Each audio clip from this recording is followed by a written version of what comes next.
teman-teman pada saat ini adalah optimisme. Perlu kita garis bawahi bahwasanya optimis salah satu pilar dari pilar-pilar Islam. Jadi seorang muslim wajib mengetahui kalau mereka selalu berada di atas sebuah pilar bangunan yang kuat, yaitu optimis. Dan itu ajaran dalam agama kita. Imam Adz-Dzahabi rahimahullah memasukkan putus asa dari rahmat Allah atau pesimis itu bagian daripada dosa besar. Allah subhanahu wa ta'ala rahmatnya sangat luas.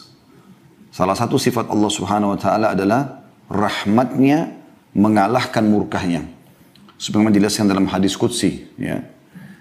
Artinya Allah subhanahu wa ta'ala memberikan kesempatan kita agar selalu optimis. Sebesar apapun dosa yang kita lakukan, sebanyak apapun yang sudah kita langgar, selama kita ingin kembali, atau bahasa agama kita taubat di jalan Allah, Allah akan terima. Bahkan dalam hadis Bukhari dikatakan, Allah sangat gembira dengan taubat hamba-hambanya. Jadi ada penekanan tentang masalah pentingnya optimisme dalam Islam. Dan ini akan lebih panjang lebar kita bahas pada kesempatan ini insyaAllah. Di pembukaan ini teman-teman sekalian kita bisa merenungi sabda Nabi SAW. Beliau mengatakan, La adwa wa la tiyara wa yu'jibuni al-fa'al. Artinya, ketahuilah tidak ada penyakit yang menular sendiri dan tidak ada kesialan. Serta aku sangat menyukai al-fa'al. Al-fa'al itu kata-kata optimis. Ya. Jadi seperti biasa di teman-teman dokter itu atau medis, kalau orang lagi sakit, saya bisa sembuh nggak? Insya Allah bisa. Ya. Apapun selalu kita menghubungkan bisa. Selama bukan sesuatu yang melawan sunnatullah. Misal, kalau ada orang berharap malam dihilangkan sama sekali, itu keliru. Sunnatullah peraturan malam dan siang berpasang-pasangan. Atau berharap agar lawan jenis laki-laki atau perempuan hilang sama sekali. Ini juga tidak mungkin. Sunnatullah. Atau menghapus kematian. Ya. Atau kelahiran. Ya. Atau menentukan, mengatakan bahwasanya tidak mungkin orang ini akan mati pada hari dan menentukan misalnya itu takdir. Maka ini semua tidak mungkin. Tapi kalau sesuatu yang sifatnya manusiawi, sembuh dari penyakit, mengejar prestasi-prestasi dunia terbaik dari pendidikan, dari pekerjaan, ya, mengejar harta yang halal, pasangan yang baik, yang sempurna menurut kita, keturunan yang banyak, pakaian yang bagus, harta dan urusan dunia, maka itu kita dianjurkan agar optimis. Termasuk kalau kita sudah melakukan pelanggaran-pelanggaran pun, kita diharapkan agar segera bertaubat dan kembali ke jalan Allah subhanahu wa ta'ala. Perhatikan sabda Nabi SAW di sini dikatakan, wala tiyarah, nggak ada kesialan. Nah ini seringkali orang menghilangkan atau merobohkan pilar optimisme dalam hidupnya karena menganggap sial. Misal, mobilnya mogok tiba-tiba, sial nih mobil. Padahal sebenarnya tidak ada sial. Atau ada hari sial, ada waktu sial, ada tempat sial. Tidak ada dalam Islam semua itu. Semua di muka bumi ini teman-teman adalah tempat yang baik. Ya. Bahkan Nabi SAW mengatakan, Inna maju ilali ardan masjidan wa tahura.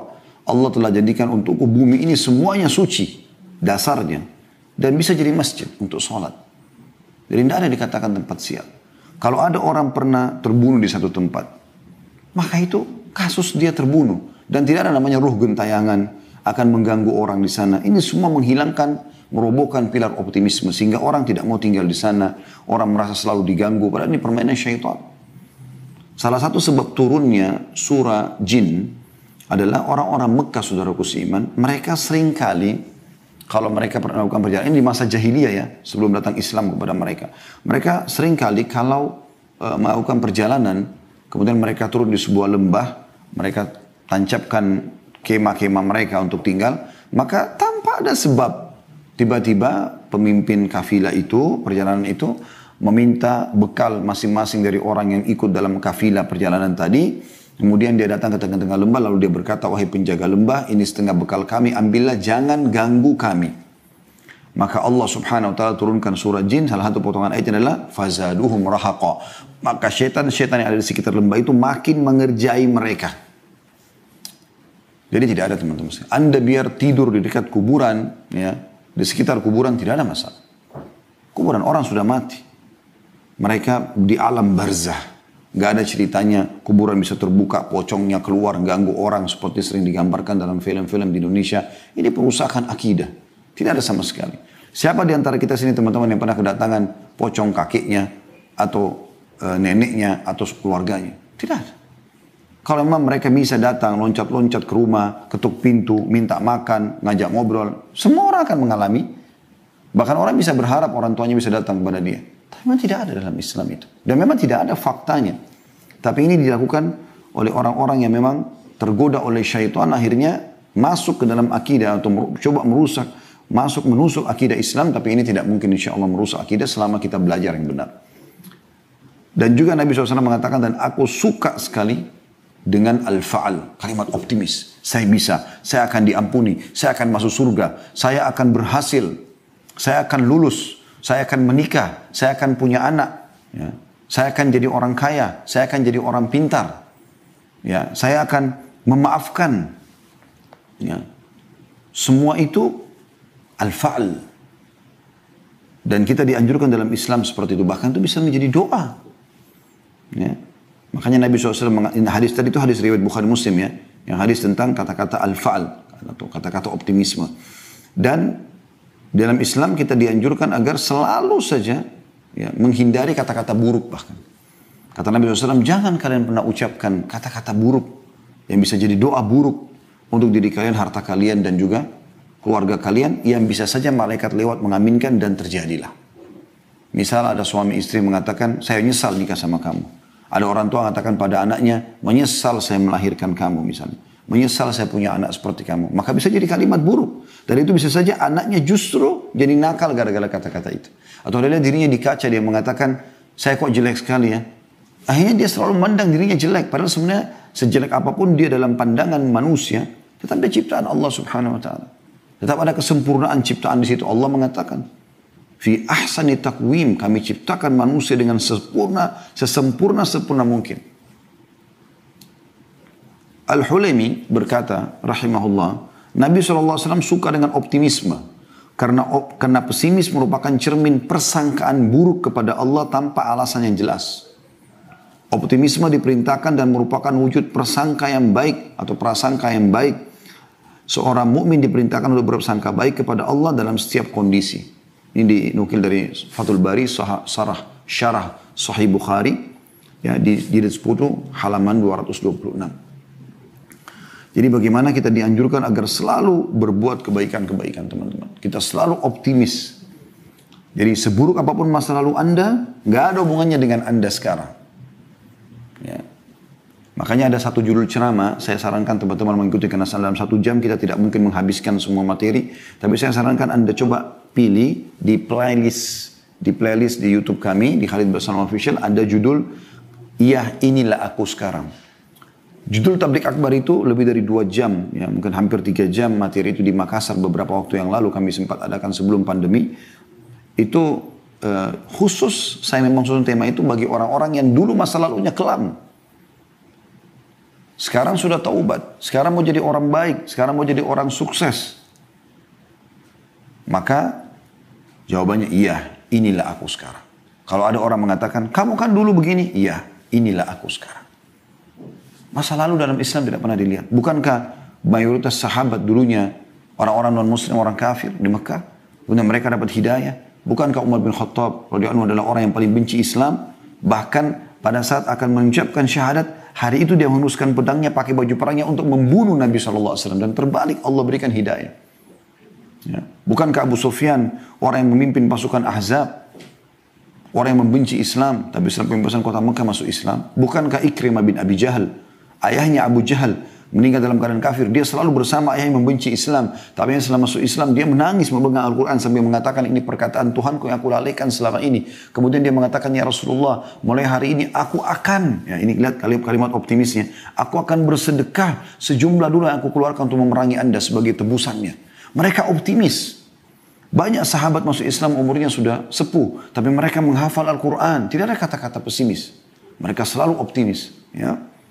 Abdurrahman ibn Auf radhiyallahu anhu datang ke Mekah, datang dari Mekah cuma pakaian di badan, hartanya semua disita oleh orang-orang kafir Mekah. Tapi dia datang ya dengan berbekal hanya pakaian di badan, lalu dia datang ke pasar Madinah dia datangi salah satu penjual ya, perangkat pertanian, perkebunan, cangkul dan yang sejenis, selalu mengatakan saya seorang muhajir, saya butuh untuk mengambil barang Anda, jatuh tempo, besok saya bayar. Mulailah dia ambil 5-6 cangkul dan beberapa jenisnya, kemudian dia jual, besok laku sampai dia punya toko. Sampai dia menjadi salah satu dari penduduk Madinah atau kaum muslimin terkaya, atau orang-orang terkaya. Nggak ada kata-kata pesimis. Mereka selalu optimis. Dan ini memang pilar Islam. Ingat selalu firman Allah subhanahu wa ta'ala dalam surah Al-Insyirah ayat 5 sama ayat 6. Ya, fa inna ma'al usri yusra. Inna ma'al usri yusra. Di setiap kesulitan, ingat ayat ini. Ada kesulitan apapun, kita lagi sakit berharap sembuh. Kita lagi miskin berharap kaya. Kita lagi di PHK berharap supaya bisa dapat kerja baru. Kita lagi belum lulus sekolah, kita berharap nanti menjadi seorang sarjana. Atau apa saja, kita belum menikah berharap menikah. Belum punya anak berharap punya anak. Semuanya itu, ya, fa inna ma'al usri yusra. Di setiap kesulitan akan ada kemudahan. Intinya teman-teman, jangan sampai di masa kita lagi sulit melanggar hukum Allah subhanahu wa ta'ala. Malah kedukun, ya, malah berbuat kesyirikan, malah bermaksiat, lagi ada masalah, malah minum khamr, malah berzina, maka makin hancur hidup dia. Ini ayat ini berlaku bagi orang yang menghadapi kesulitan lalu dia kembali kepada Allah subhanahu wa ta'ala.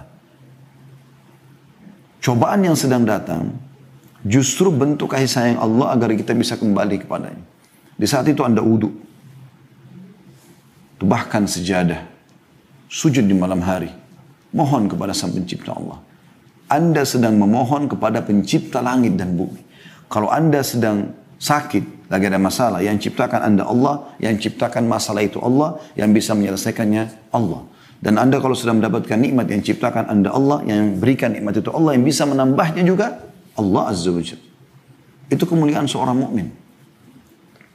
Dan Allah ulangi, inna ma'al usri yusra. Inna adalah harfu ta'kid dalam bahasa Arab. Ya. Huruf yang memastikan. Inna. Dan saudara-saudaranya anna, lakinna semua sama. Tapi inna, Allah mengatakan pasti ma'al usri yusra. Di setiap usaha karena kemudahan. Asal Anda kembali kepada Allah subhanahu wa ta'ala. Ya. Dan juga teman-teman sekalian, salah satu hadis yang mulia diriwayatkan oleh Imam Muslim, kata Nabi SAW, ihris ala ma yanfa'uk wasta'in billahi wala ta'jaz. Ini luar biasa hadis tentang masalah optimisme. Perhatikan kata Nabi SAW, bersemangatlah atas hal-hal yang bermanfaat bagimu. Selama bermanfaat, tidak ada maksudnya, kejar. Proses tertinggi dalam pendidikan, dalam pekerjaan, Anda yang sedang kuliah, yang mengikuti acara kita lagi sekolah, kejar prosesnya terbaik. Jangan bilang, oh saya nggak bisa seperti si fulan, dia selalu ranking 1, 7 arah 1. Atau dia selalu mendapatkan nilai A+, saya tidak bisa, saya cuma bisa C. Ini ajiz namanya. Harus kita mengatakan bisa. Saya pada saat kuliah, saya coba terapkan metode ini dan berhasil. Saya merasa pada saat saya berkumpul dengan orang-orang yang malas, maka kita bisa terkena tampiasannya. Tapi kalau saya ya, semangat duduk dan berteman sama orang-orang yang berhasil, maka saya seperti mereka. Saya seperti mereka. Dan alhamdulillah saya temukan itu. Ya, nilai-nilai yang tinggi pada saat sedang ujian, pada saat kuliah, kita dapatkan karena memang kita ya, bersemangat untuk itu. Ya, kejar yang terbaik. Allah, Nabi SAW mengatakan, bersemangatlah atas hal yang bermanfaat bagimu. Dan minta tolonglah kepada Allah. Nah, ini jangan lupa. Karena kalau Allah tidak tolong, kita tidak akan mampu. Gitu kan?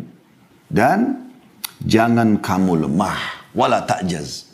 Jangan putus asa. Jangan pesimis. Ada juga hadis Nabi SAW yang mulia. Kata Nabi SAW, kalau di tangan seseorang di antara kalian. Ya, di tangan seseorang di antara kalian. Itu ada bibit pohon. Sementara dia tahu besok terjadi kiamat. Maka tetap dia tancapkan. Luar biasa ya, motivasi dalam Islam. Kita sudah tahu kiamat besok, artinya hancur juga pohon itu nanti. Kita juga nggak ambil manfaat, tapi tetap dia tancapkan. Karena bagi seorang muslim, perbuatan baik apapun yang dia lakukan, maka akan ada pahala yang di sisi Allah SWT sampai di detik terakhir pada saat dia mau meninggal dunia. Seorang ulama bernama Abu Yusuf, rahimahullah, salah satu ulama madhab yang terkenal ya, dari madhab Hanafi. Beliau pada saat sudah mau meninggal, datang seorang temannya yang dia anggap ada ilmu lebih dari dia, lalu dia mengatakan, ajarkan kepada saya. Kata temannya, Anda sudah dalam sakit yang parah ini mau menghadapi sakaratul maut, dia mengatakan saya meninggal dalam kondisi saya faham ilmu itu lebih saya cintai daripada saya meninggal dalam kondisi saya tidak tahu. Lalu temannya mengajarkan kepada dia dalil-dalil, dia berusaha menghafal dan ternyata apa yang terjadi teman-teman sekalian, dia menghafalnya beberapa detik kemudian dia meninggal dunia. Begitu besarnya motivasi dalam Islam dan optimis setiap kali mengejar prestasi terbaik. Dan Anda diberikan lagi satu motivasi besar dalam Islam dalam masalah optimisme ini, yaitu kalau Anda sudah niatkan ternyata Anda belum melakukannya, asal Anda tulus karena Allah, Allah akan berikan pahalanya. Misal, kalau Anda mau tidur sholat malam, niat mau sholat malam, ternyata kebablasan, bangunnya azan subuh. Di sini Anda akan diberikan oleh Allah Subhanahu wa taala pahala lengkap sholat malam. Karena kata Nabi SAW begitu. Man hamma bihasanatin walam ya'malha kutiba lahu hasanatun kamil. Siapa yang baru niat mau mengerjakan satu amal kebaikan, lalu dia kerjakan, siapa yang niat mengerjakan satu kebaikan, lalu dia belum sempat mengerjakan, dicatatkan baginya satu pahala. Fa'in amilaha, kalau dia sempat kerjakan, kutiba lahu asyru adhafiha. Kalau dia kerjakan akan dicatatkan baginya 10 kali lipat. Jadi kalau Anda bangun sholat malam, Anda akan dikasih 10 kali lipat, karena sudah niat sebelumnya dan dikerjakan. Seperti itulah. Seperti sekarang Anda tidak punya harta untuk haji misalnya. Tapi Anda niat mau haji. Anda meninggal sebelum mengerjakan haji. Anda akan dapat pahala haji. Jihad, sedekah, bakti sama orang tua. Apa saja. Setiap kali Anda lihat perbuatan baik orang lakukan, Anda tidak mampu melakukan. Tapi Anda memang berniat, berazam, bertekad. Kalau Allah berikan kemudahan seperti orang itu saya akan lakukan. Maka Anda akan diberikan pahala yang sama. Begitu kata Nabi SAW dalam hadis. Ya, manusia ini 4. Ya. Yang pertama adalah orang yang diberikan ilmu dan harta. Lalu dia habiskan keduanya di jalan Allah. Dia hartanya banyak, dia sedekahkan, dan dia juga punya ilmu agama, dia ajarkan. Kemudian datang golongan ini manusia terbaik. Semoga Allah SWT jadikan kita termasuk orang-orang ini. Yang kedua adalah orang yang Allah karuniai ilmu tanpa harta. Dia beragama pintar tapi miskin.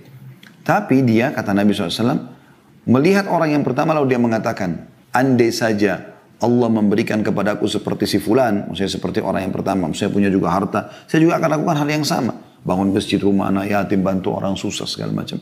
Apa kata Nabi SAW? Fahuma fi ajri sawa. Maka mereka sama pahalanya. Bayangkan optimisme yang tinggi luar biasa dalam Islam. Kita biar tidak mampu bangun masjid, kita tidak mampu bantu janda-janda, anak yatim, kita tidak mampu membangun sebuah kota, apalah perbuatan-perbuatan, kita tidak mampu pergi haji, kita belum mampu beli umroh, kita pergi umroh, tidak mampu melakukan banyak hal ya dari kegiatan-kegiatan sosial, tapi kita bertekad dalam hati, kalau seandainya Allah berikan saya kesempatan, saya akan lakukan yang sama. Maka sama pahalanya dengan orang yang melakukan. Itu optimis, apalagi yang lebih jelas daripada ini. Dan kata Nabi SAW, golongan ketiga adalah orang yang Allah karuniakan kepadanya harta tanpa ilmu. Kaya tapi nggak tahu agama. Maka dia menghabiskan hartanya pada kemaksiatan. Lalu datang golongan keempat, wa na'udzubillah, ini yang paling buruk, orang yang tidak dikarunia harta juga ilmu.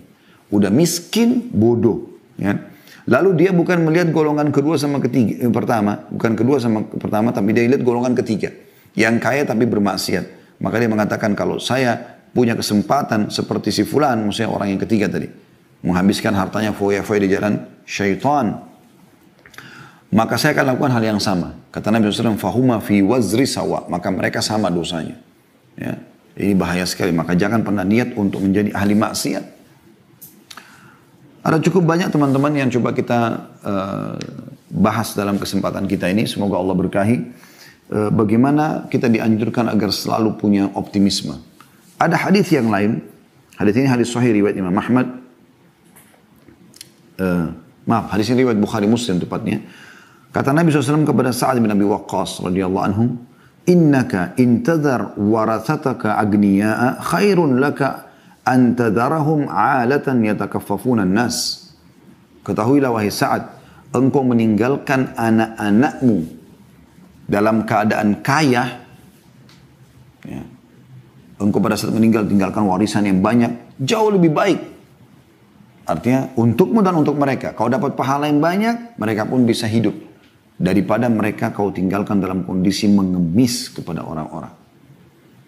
Bukankah itu adalah sebuah optimisme? supaya kita menjadi orang kaya, yang penting halal, lalu kita tinggalkan untuk ahli waris. Itu hadis sahih riwayat Bukhari Muslim. Allah subhanahu wa ta'ala teman-teman tidak pernah melarang kita untuk menikmati apa yang telah diciptakan. Selama 5 huruf halal. Dan dia hanya melarang 5 huruf yang lain haram. Dan perlu kita titik beratkan, dan ini sering saya bahasakan, yang haram itu jauh lebih sedikit dibandingkan yang halal. Halal ini banyak sekali. Pada saat Allah haramkan babi, Allah ganti dengan sapi, kambing, ayam, kelinci, semua hewan air. Kenapa harus babi dimakan? Ini sebagai bentuk cobaan dari Allah SWT. Seperti Anda kerja di kantor. Nah, pasti di kantor itu akan, begitu Anda melamar kerja dan Anda diterima, akan yang ada adalah motivasinya. Kalau kerja dari jam sekian sampai jam sekian akan dapat ini, dapat ini, dapat ini, dapat ini. Kan gitu. Tapi di kantor juga akan dikatakan, kalau Anda melanggar akan ada begini dan begitu. Tentu perusahaan tidak berharap Anda melanggar, berharap Anda berjalan. Nah itu yang dimaksudkan. Ini cara memahami rasionalnya. Allah subhanahu wa ta'ala memberikan yang haram, itu bagi orang-orang yang mau melanggar. Cobaannya gitu kan. Jangan dilanggar. Pelanggaran-pelanggaran itu untuk diketahui dan dihindari. Anda sudah tahu ini di perusahaan saya tidak boleh. Maka jangan dilakukan. Supaya Anda tidak kena PHK, supaya Anda tidak punya masalah. Begitu juga dengan hal-hal yang merupakan motivasi. Ya, atau motivator untuk bekerja di kantor, Anda lakukan. Ya. Perhatikan Allah subhanahu wa ta'ala menjelaskan kepada kita dalam surah Al-A'raf ayat 32. Surah Al-A'raf ayat 32. Anda bisa buka di aplikasi Al-Quran. Di handphone Anda bunyinya A'udzubillahi minasyaitonirrajim. Sekali lagi Al-A'raf ayat 32. Qul man harrama zinatallahi allati akhraja li'ibadihi wat-tayyibati minar rizq. Qul hiya lilladina amanu fil hayatid dunya khalisatan yawmal qiyamah. Katakan hai Muhammad, siapa yang melarang, mengharamkan perhiasan-perhiasan yang telah Allah keluarkan untuk hamba-hambanya dan tayyibat minar rizq, yang baik-baik dari rezeki, makanan yang sehat, makanan yang wangi, berkualitas, pakaian, minuman, pergaulan yang halal. Siapa yang mengharamkan semua itu? Allah suruh orang beriman untuk makan, minum, kulu, washrabu, makanlah dan minum. Tapi Allah kasih kuncinya, halalan yang halal dan tayyib yang berkualitas.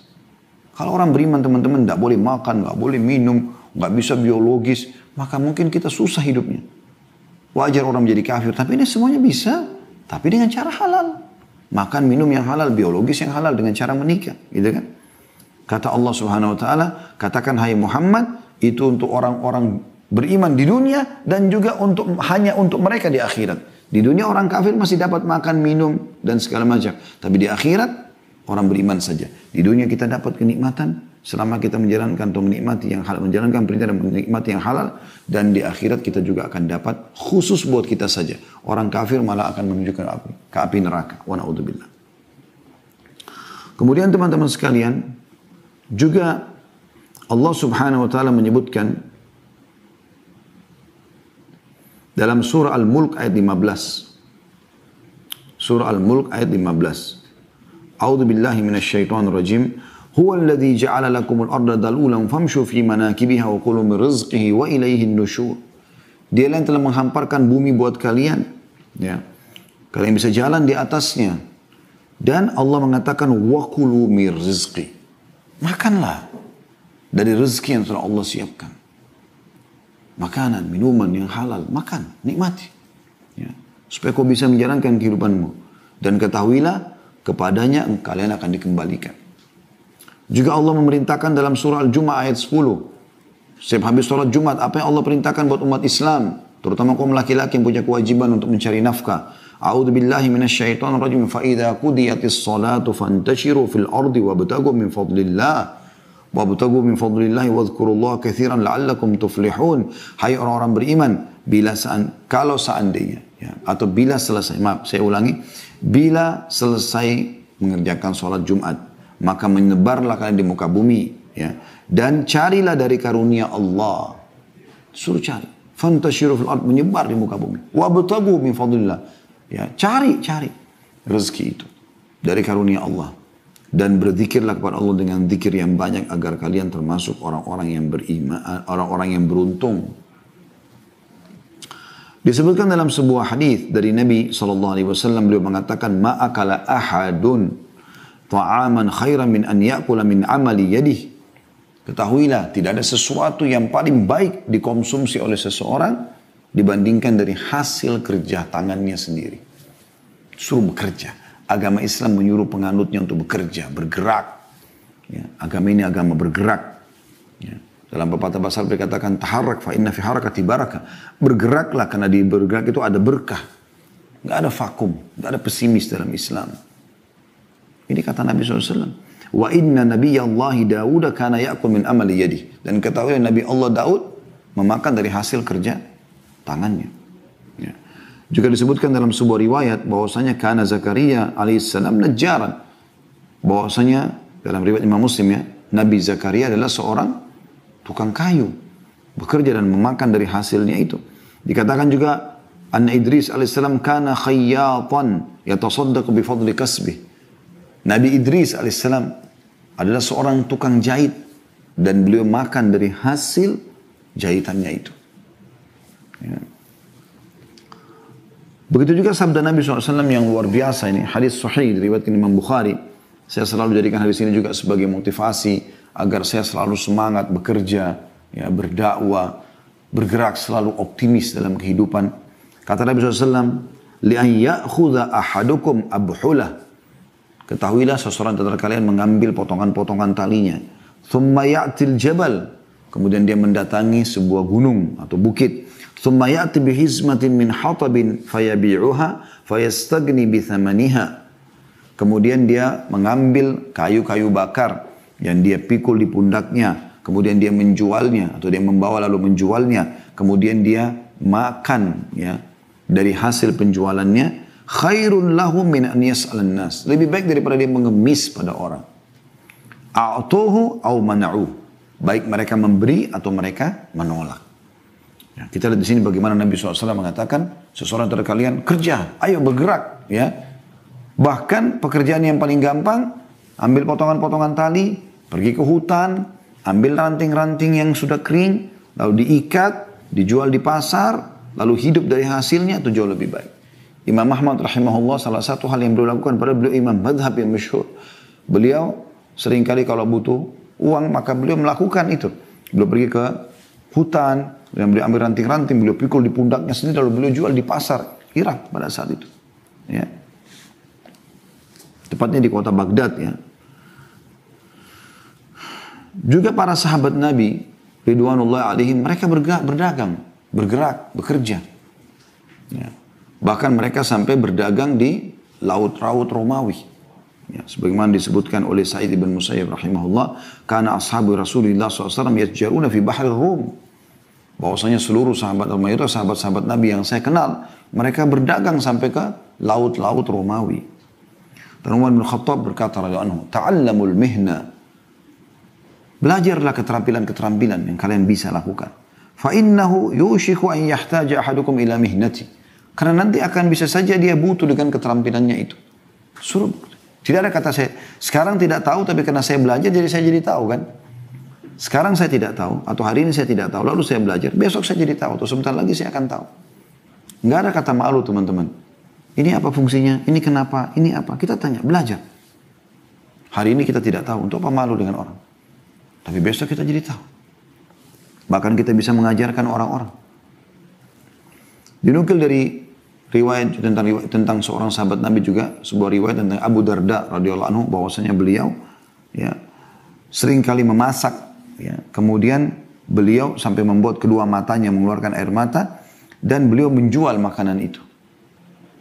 Karena inginnya mendapatkan pendapatan biasa kayak kita sekarang buka restoran gitu ya.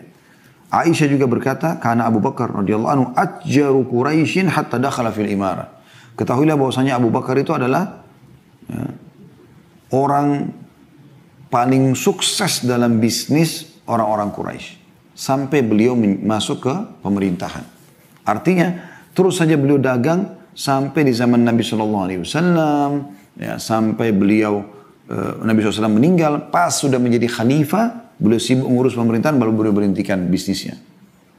Artinya beliau sibuk lagi dengan tugas yang lain atau amanah yang lain.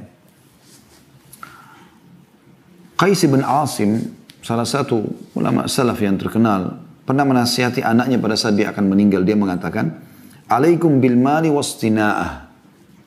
Kan harus mencari harta dan merawatnya, menjaga supaya dia terus berkembang. Fa innahu mambahatul karim, karena dia sumber kemuliaan. Wa yustagna bihi 'anil la'im, dan menyelamatkan diri dari kehinaan.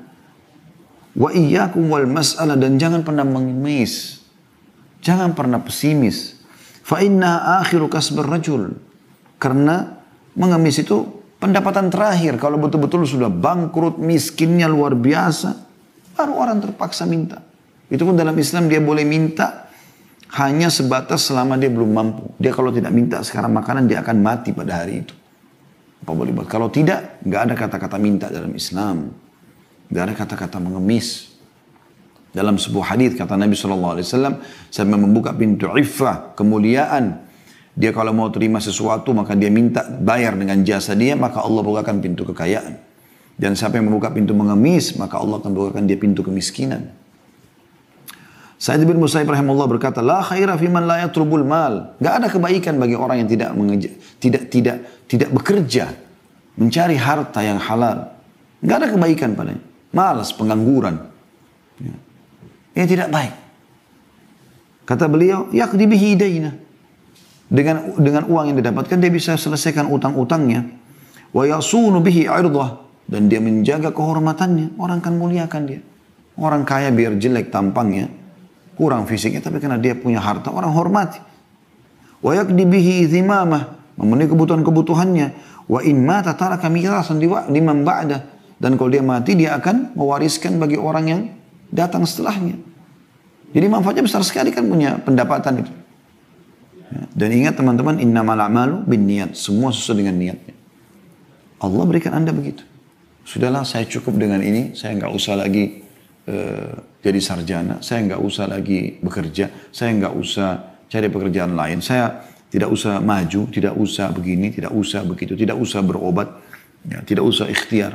Ini semua Allah kasih dia seperti itu. Tapi kalau dia minta, Allah SWT akan kasih. Berapa banyak orang teman-teman kemarin pakai sepeda engkel, beberapa waktu ke depan sudah pakai mobil Mercy. Banyak sekali. Berapa banyak orang tadinya dianggap sudah sakit parah, masih bisa sembuh.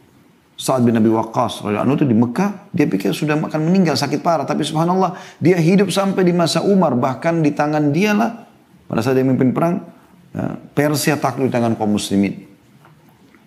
Tidak ada pesimis.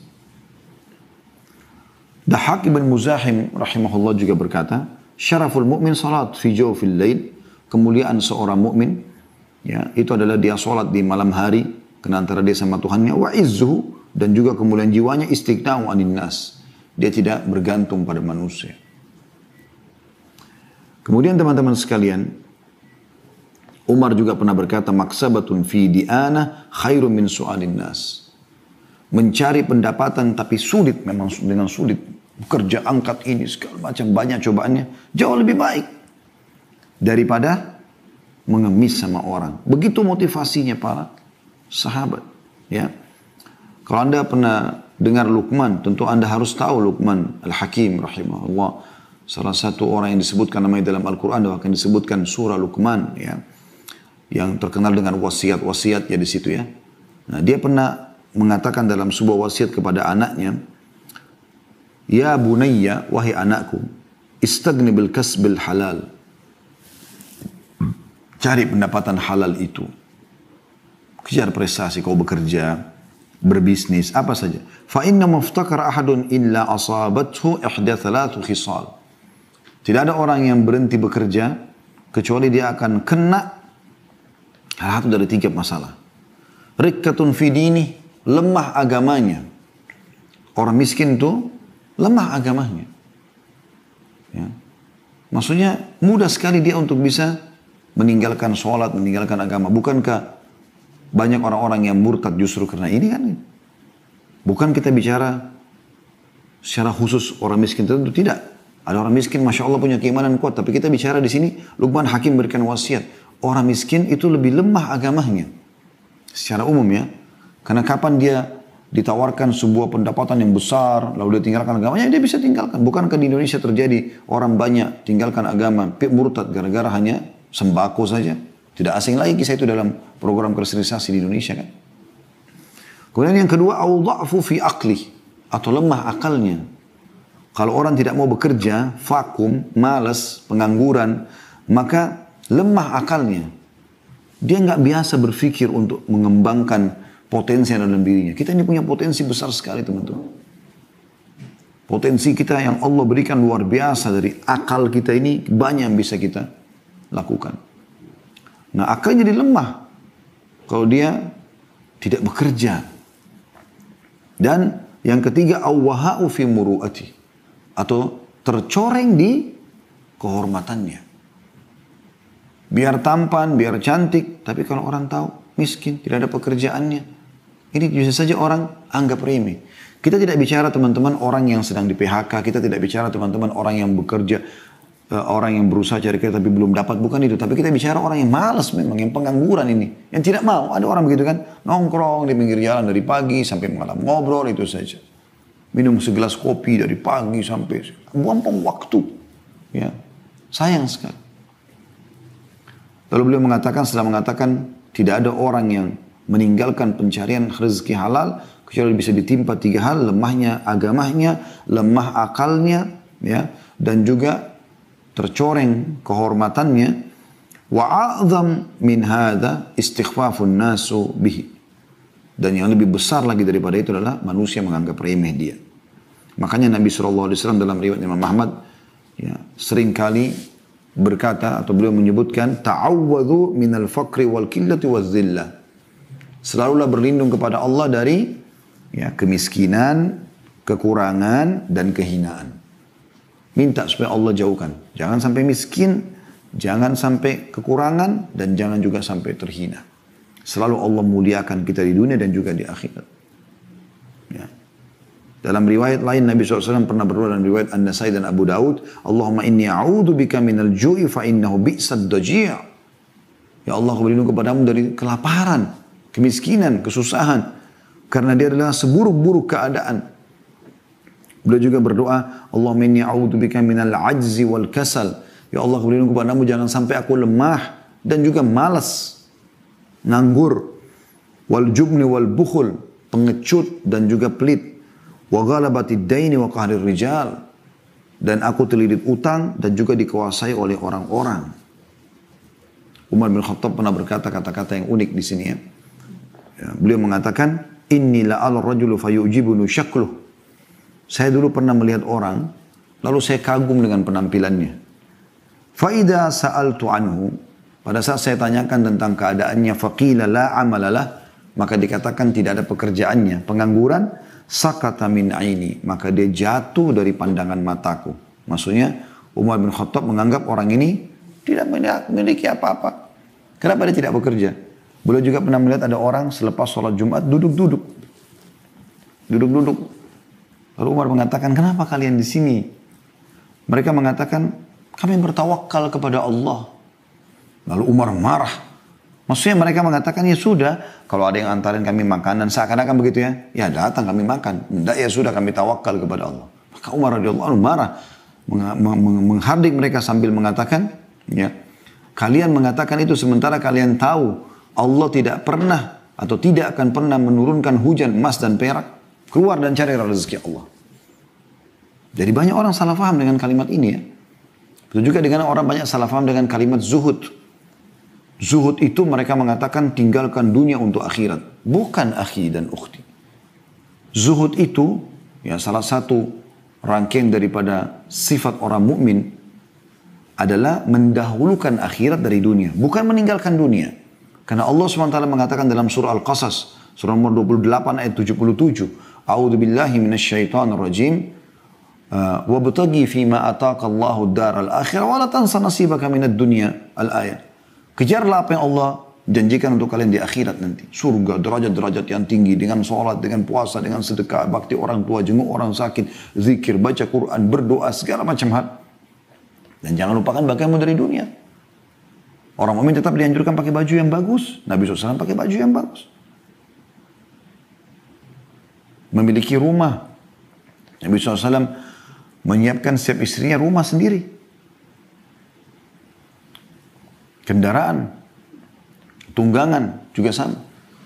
Nabi SAW siapkan unta terbaik buat pasangannya. Beliau punya kuda terbaik dalam berperang. Beliau punya beberapa pedang. Beliau punya beberapa sandal. Ya.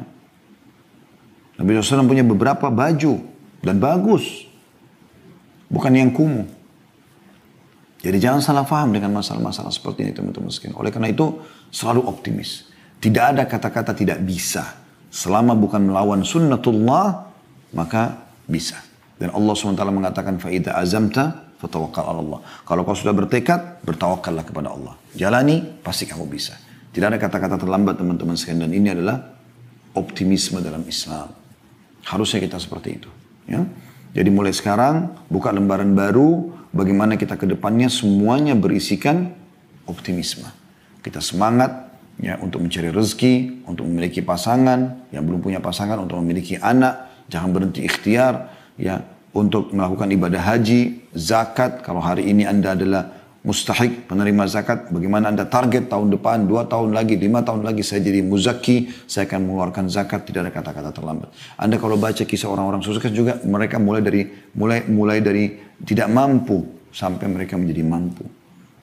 Ya, tidak ada teman-teman satu komunitas ya, yang maju kecuali memang karena motivasi semangatnya selalu adalah optimis. Dan tidak ada satu komunitas terpuruk kecuali memang karena mereka selalu pesimis. Apalagi diikuti dengan khurafat-khurafat. Hari Selasa adalah hari yang sial. Kalau tangan kiri gatal mau dapat duit, kalau tangan kanan mau keluarin duit, kalau matanya kedap-kedip, yang di atas mau senang, kalau yang di bawah mau sedih. Ini sial, kesialan, tidak ada dalam Islam. Akhi dan ukhti, tangan Anda gatal itu karena memang kebetulan gatal. Kalau setiap kali tangan kiri kita gatal, mau dapat duit, kita gatalin aja tiap hari. Tapi bukan seperti itu. Apa hubungannya dengan Anda mau sedih dengan kedap-kedip di bawah kelopak mata bawah Anda? Gak ada hubungannya sama sekali. Mata Anda letih, butuh istirahat.